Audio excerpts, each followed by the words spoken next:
Ang talambuhay ni Obito Uchiha. Hindi naman lingid sa kalaman natin, ito nga si Obito Uchiha ay isa sa mga ninja ng bayan ng Konoha. At during 3rd Shinobi World War nga, inakala ng buong bayan ng Konoha na si Obito ay nasawi sa digmaan. Para hindi makalimutan ng bayan ng Konoha, ibinigay niya yung kanyang isang mata kay Hatake Kakashi. Pero ang totoo, buhay pa pala si Obito at si mismong Madara Uchiha ang nagligtas dito. At si Madara Uchiha din ang nag-brainwash kay Obito para sa kanyang sariling kapakanan. Nagtago sa pangalan bilang Tobi at pinakilala niya ang sarili niya bilang si Madara Uchiha. Si Obito din ang nagkontrol sa grupong Akatsuki upang sa mga plano mismo ni Uchiha Madara. At siya din mismo ang nag-umpisa ng 4th Shinobi World War. During 4th Shinobi World War nga nagbago ang pananaw ni Obito dito at siya mismo ang nag-sacrifice sa sarili niya para masave yung mundong ginagalawan nilang mga ninja. So welcome nga pala sa Anime Review PH. Anyway, sa video nga na to pag-uusapan natin ang buhay ni Obito Uchiha. Syempre bago natin umpisahan, kung bagong visit ka pa lang sa ating channel, baka naman. At wag mo na din kalimutan i-like ang video na to. Balikan natin ang early life ni Obito. Lumaki siya na wala tayong idea sa magulang niya sa anime Naruto. Lumaki siya sa pangangalaga ng kanyang lola. At same sila na naging pamumuhay ni Naruto, na parang nag-iisa lang sa mundo. At nangarap din siya balang araw na maging isang Hokage. Pero wala ni isa sa Konoha ang sumusuporta sa kanya. Nag-aral siya sa academy para makamit yung pangarap niyang maging isang Hokage. At dito nga nakilala niya yung naging rival niya na si Hatake Kakashi. At nung time na nga na yun kilalang kilala si Kakashi. Kumbaga famous si Kakashi nung time na yon. During kabataan nga niya nakilala niya at naging kaibigan niya dito si Rin Nohara. At naging first love nga niya ito during that time. Matapos makagraduate sa academy, naging student siya ni Minato. As usual, para maging qualify ka sa test ng isang team, need mong makuha yung bell sa iyong teacher. Dahil sa tulong na rin ni Rin at Kakashi, nakapasa sila sa bell test ni Minato. Matapos nga nun nag-take ang team Minato ng Chunin exam. During Chunin exam nga natalo siya ni Might Guy sa 3rd round 1-on-1. At tinalo naman ni Kakashi si Might Guy sa Chunin exam at na-impress nga din dito si Rin. Dahil dito nag-train si Obito para makapasa sa Chunin exam. Pero ang level ni Kakashi during that time pang Jonin na. At na-overwhelm naman dito si Obito. During Shinobi 3rd War, inatasan si Kakashi bilang maging charge sa isang mission para sirain ang tulay ng Kanabi. Pero bago pa man magumpisa ang kanilang mission, nagbigay si Rin at Minato ng isang regalo para kay Kakashi bilang pang-congrats sa pagka-promote ni Kakashi bilang Jonin that time. During that time nga iniwan na ni Minato ang team sa pangalaga ni Kakashi dahil siya naman ang naging charge sa mission. During mission nga nila namataan na sila ng mga kalaban. At dito nga nahuli na rin nila si Rin. Pero ang naging dahilan ni Kakashi during that time iwanan na lang muna nila si Rin dahil may mas mahalaga pa silang mission na dapat tapusin. At ikinagalit naman ito ni Obito sa idea ni Kakashi sa pagka-abandon kay Rin. At umalis nga dito si Obito at nag-iwan ng salita kay Kakashi na wala siyang kwenta na isa siyang basura sa pag-iwan ng isang kaibigan. Binalikan ni Obito kung nasan si Rin at natagpuan nga niya dito yung kuweba kung nasan si Rin. Pero that time nga namataan na siya ng kalaban at nagtatago lang sa likod niya. Bigla naman dumating si Kakashi para isave si Obito pero ang naging kapalit nga yung kaliwang mata ni Kakashi. During that time nga na-awaken ni Obito yung kanyang Sharingan. Nang makapasok sila sa kuweba at maligtas si Rin, may isang ninja na kalaban na nagpakolap sa kuweba. As a team, kailangan din na makalabas sa kuweba. Sa kasamaang palad, nadapa nga si Kakashi habang tumatakbo. Nang mapansin nga ni Obito na may babagsak na malaking bato, madali niyang pinuntahan si Kakashi. Sa kasamaang palad, siya ang pumalit at nadaganan ng malaking bato ang kalahati ng kanyang katawan. Dahil sa nangyaring yon tinanggap na ni Obito ang kanyang kapalaran. At dito nga nag-offer na siya na kunin na lang yung kaliwang mata niya bilang regalo niya sa pagka-jonin ni Kakashi. At si mismong Rin na rin ang nagpalit ng mata ni Obito kay Kakashi. Matapos nga noon, sinabi na din ni Obito na umalis na sila bago pa mahuli ang lahat.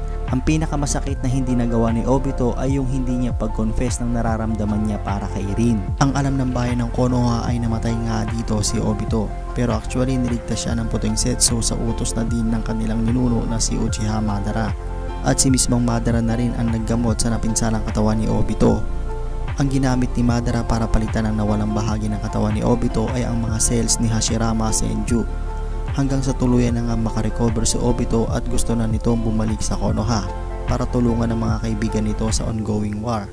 Pero sinabihan siya ni Madara tungkol sa mga nangyayari sa labas habang nagpapagaling siya.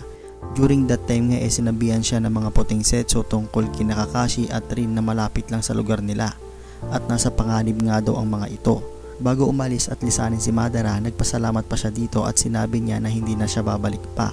Tinulungan naman siya ng puting setso na makarating sa kinaroroonan nila Kakashi at Rin. Nang dumating na nga si Obito, aktwal niyang nakita si Kakashi na pinaslang si Rin sa mismong harapan niya. Dahil sa nasaksihan niyang pagkamatay ni Rin, yung kanyang Sharingan ay nag-transform into Mangekyo Sharingan. At the process ng Mangekyo Sharingan nga nahimatay dito si Kakashi.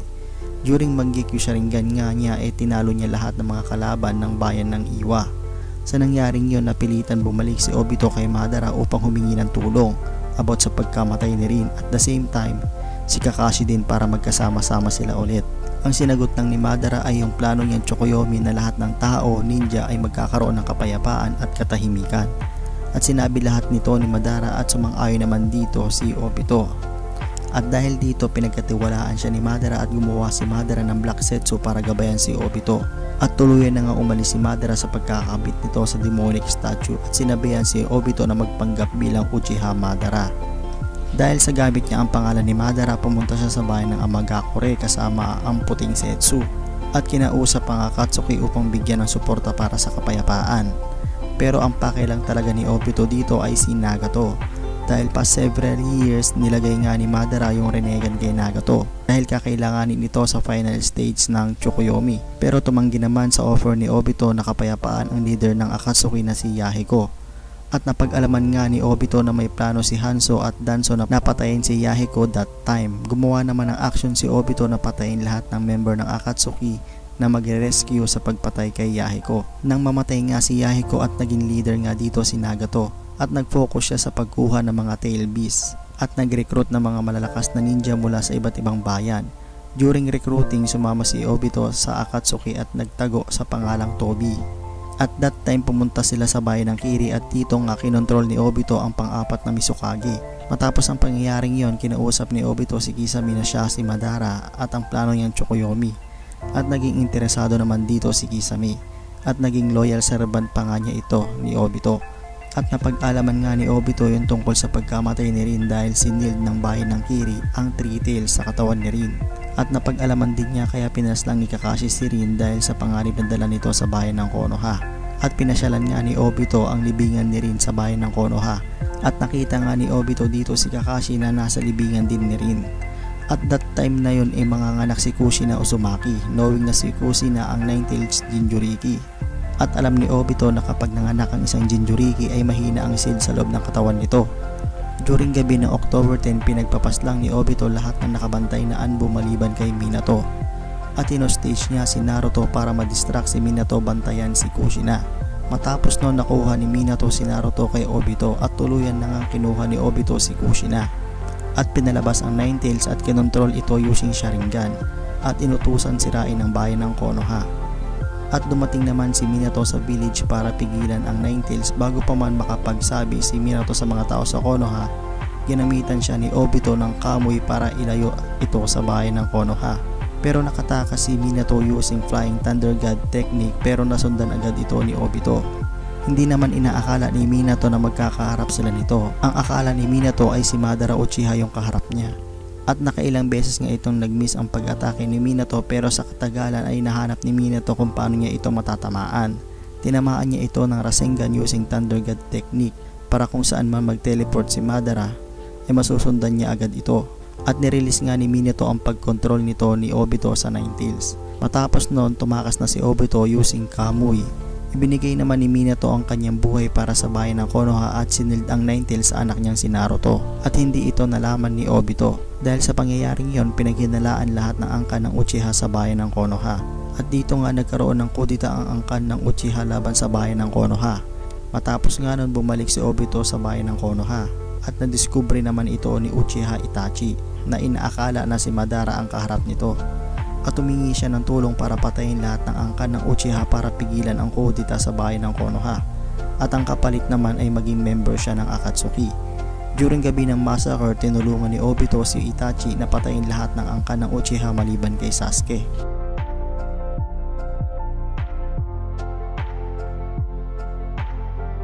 Matapos ang massacre sa angkan ng Uchiha, naging member na si Obito ng Akatsuki bilang Tobi, kapalit ni Sasori, at naging partner nga niya dito si Deidara na may mission na hulihin ang Three Tails. Sa anime, nilibre ni Tobi si Deidara ng takoyaki.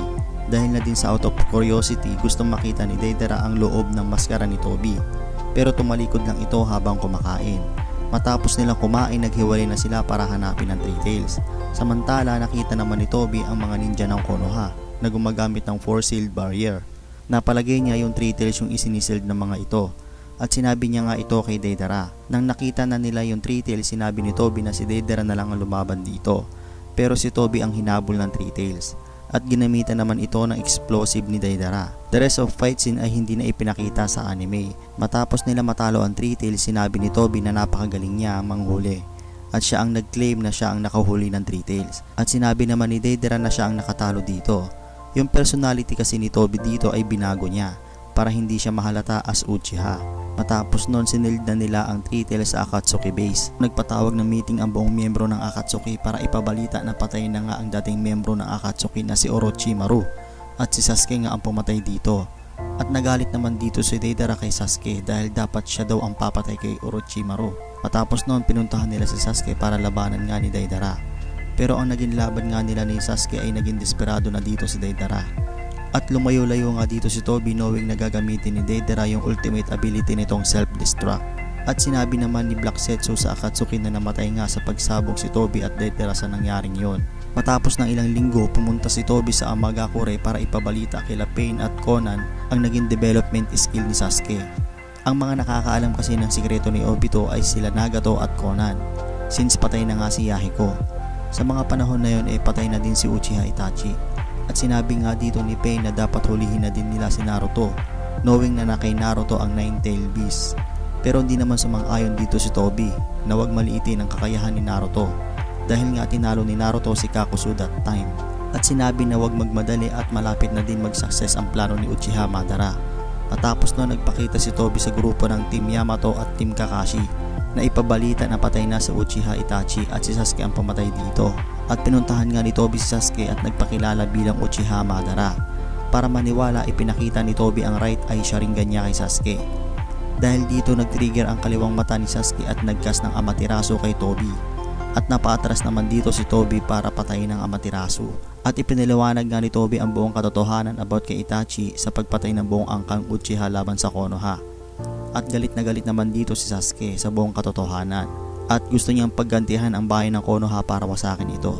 Dahil na din sa pagkuha ng loob ni Tobi kay Sasuke at sa kanyang Team Taka, sinabihan niya ito na tulungan siya hulihin ang 8 Tails. Dahil sa panahon na yon, 8 at 9 Tails na lang yung kulang ng Akatsuki para sa plano ni Uchiha Madara.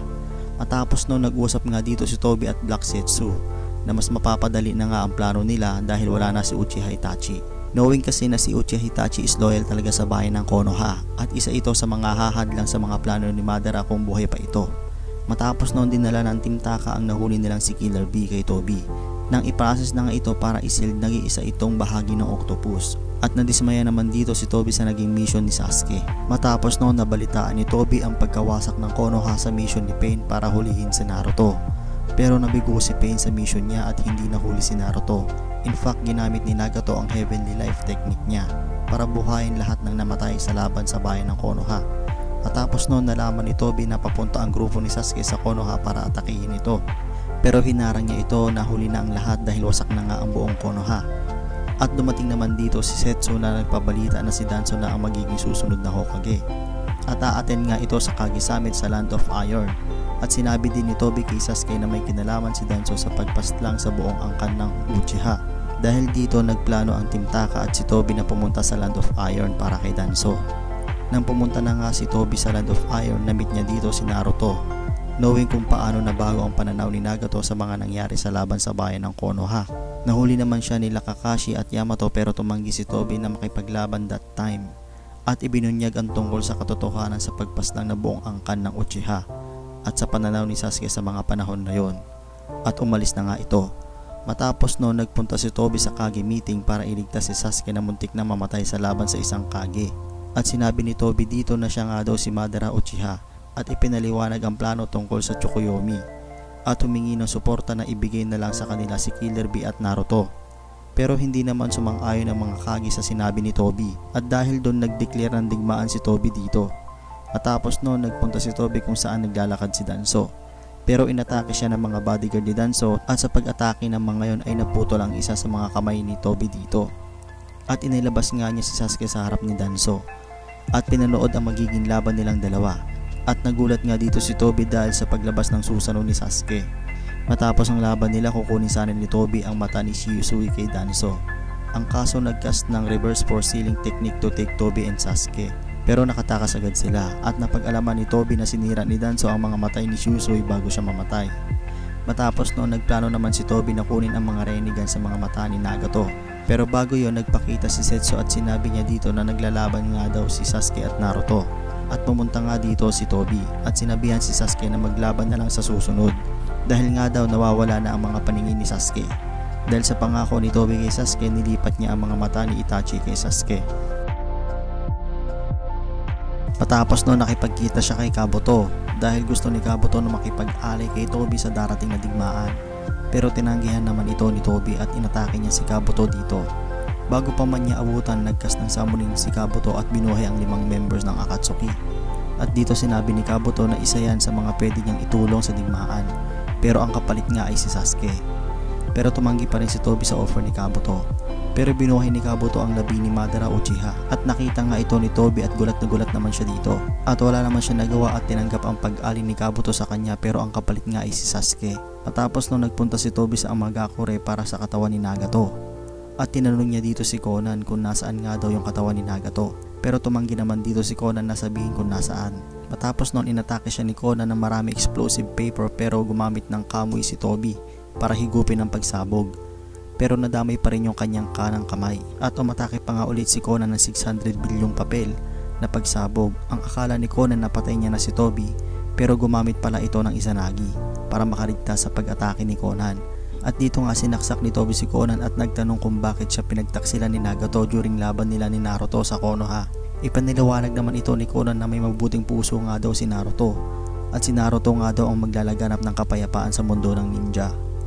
Matapos noon ginamitan ni Tobi ng genjutsu si Conan para malaman ang location ng katawan ni Nagato. Nang mapuntahan niya nga ito kinuha na niya ang mga mata ni Nagato at nilipat sa kanyang kaliwang mata. Matapos noon nalaman ni Tobi kung nasaan ang location ni Killer Bee at Naruto. At nag-offer naman dito si Kabuto na siya na lang ang huhuli kay Naruto. Pero nag-fail siya sa paghuli sa mga ito at nahuli lang niya si Yamato, knowing na magagamit nila ito sa paggawa ng maraming setsu. Matapos noon halos kompleto na lahat ng gagamitin nilang mga ninja kasama na yung mga malalakas na ninja na binuhay ni Kabuto para sa darating na digmaan.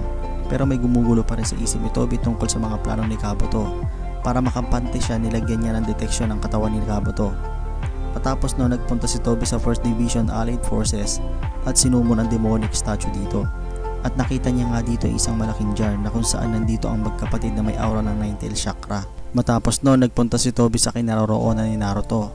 Pero nasa lubong pa nga niya ito at nagkabungguan sila ng ulo, knowing na mababasag ni Naruto ang maskara ni Tobi.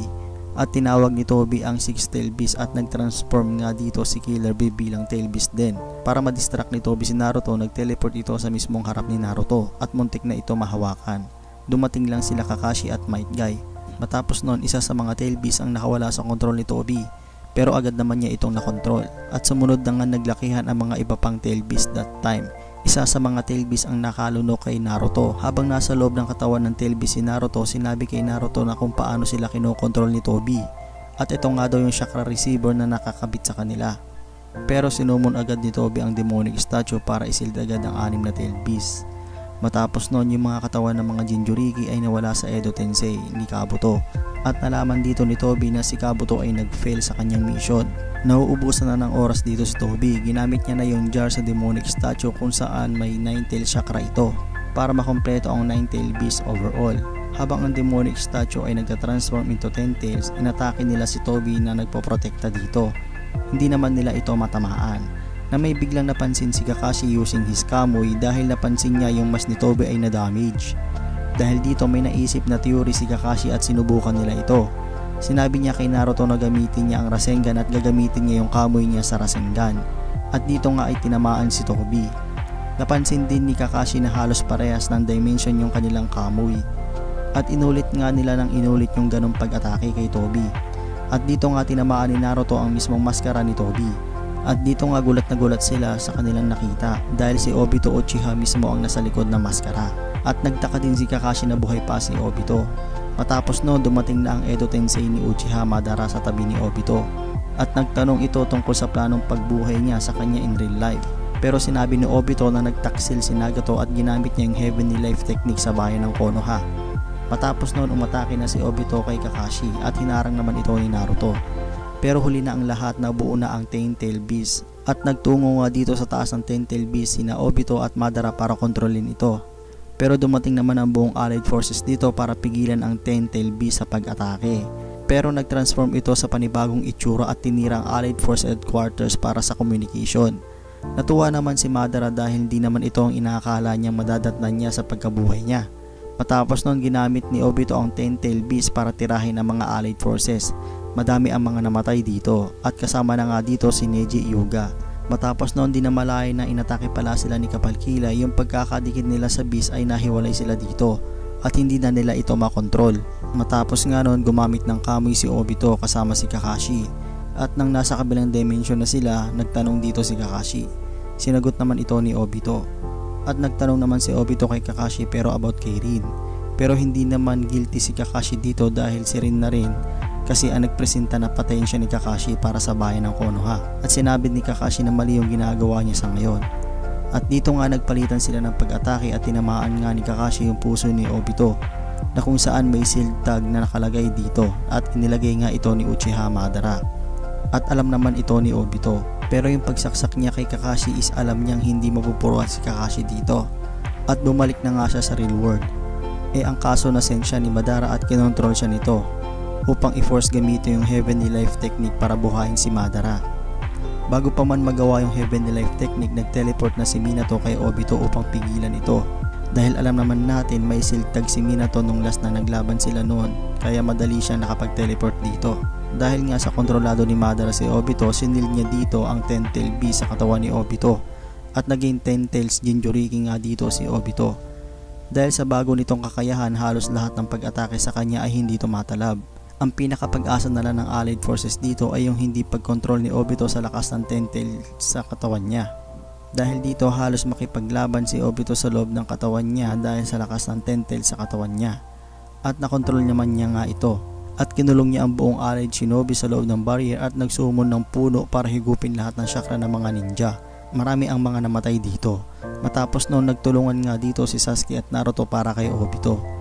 Dahil sa mga panahon na yon wala talaga silang ibang paraan para matalo si Obito.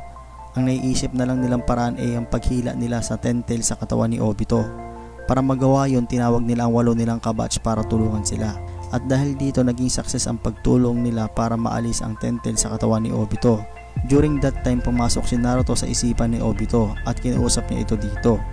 At tuluyan na nga nawala ang overpower ni Obito dito. Matapos noon tatapusin na sana siya ni Kakashi pero pinigilan siya ni Minato. Dahil wala naman siyang kasalanan dito dahil binrainwash lang siya ni Uchiha Madara. Nang gagamitin na ni Obito ang Heavenly Life technique para buhayin yung mga napatay niya sa laban, lumabas ang Black Zetsu dito. Imbis ang mga ninja ang ma-revive niya, si Uchiha Madara ang na-revive niya that time. Fast forward tayo na kaunti guys, no? Ang haba na Pagod na ako magbasa ng script. Noong time na lumabas na nga si Kaguya, napunta sila sa dimension na kung saan mabigat yung gravity. Nang titira na si Kaguya kay Naruto at Sasuke, humarang naman dito si Kakashi at Obito para iligtas sila. Naalala ni Obito yung time na niligtas niya si Kakashi sa kuweba. Gusto niya uli i-save si Kakashi sa pangalawang pagkakataon. Ginamit niya yung kamoy niya para i-teleport sa kanya yung tira ni Kaguya sa kanya. Simula nun, ang katawan ni Obito ay nagsimula ng maagnas at wala ng ibang paraan para ma-save siya sa pagkakataon na yon. At sinabi niya kay Kakashi na naghihintay na daw si Rin sa kanya sa kabilang buhay. At nagsorry din siya kay Kakashi sa lahat na nagawa niya after nun. After nun, nilisan na ni Obito ang ninja world at nagkasama na sila ni Rin sa kabilang buhay. See you in the next video guys, maraming salamat.